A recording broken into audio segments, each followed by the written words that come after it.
Hello everyone, मैं हूं कामरान चौधरी और आप देख रहे हैं केमिस्ट्री विद कामरान।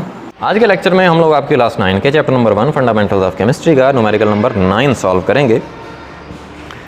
इससे पहले हम लोग 8 न्यूमेरिकल सॉल्व कर चुके हैं और इस चैप्टर के तमाम लेक्चर्स भी कवर कर चुके हैं। जिन लोगों ने प्रीवियस लेक्चर्स देखने हैं, आप चैनल पर जाएंगे, प्लेलिस्ट मौजूद है क्लास 9 के chapter number 1 fundamentals of chemistry की, वहाँ पर आपको तमाम प्रीवियस लेक्चर्स मिल जाएंगे। न्यूमेरिकल नंबर 9 क्या है जी कि how many molecules of HCl will be required to have 10 grams of it।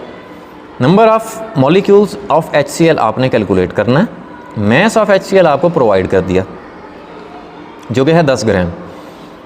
बता चुका हूँ आपको कि मैस आपको प्रोवाइड कर दिया जाए या पूछा जाए, आंखें बंद करके तुसी मोलर मैस लाजमी कैलकुलेट कर लेना है, क्योंकि आगे वो यूज़ होता है फार्मूले में। ठीक है, HCl का मोलर मैस कैलकुलेट कर लेंगे, एक हाइड्रोजन और एक क्लोरीन, इनके मैसेज को हम ऐड कर देंगे। मोलर मैस कितना आ गया? 36.5 ग्राम्स पर मोल आ गया।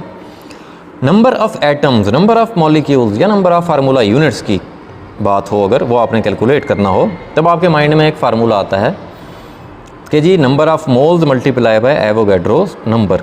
अब यहाँ पे क्योंकि मैस गिवन है, हमें मैस की बात हो रही है, मोल्स नहीं गिवन, तो मोल्स की जगह पे हमने ये फार्मूला राइट कर लिया, mass of the substance divided by molar mass of the substance. Mass of HCl हमें प्रोवाइड कर दिया गया है 10 ग्राम है, मोलर मैस हमने कैलकुलेट कर लिया 36.5 है।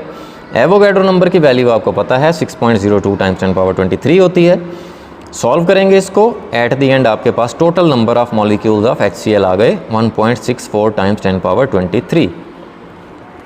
तो इस तरह से आप इस क्वेश्चन को सॉल्व कर लेंगे। होपफुली आपको समझ आ गया होगा।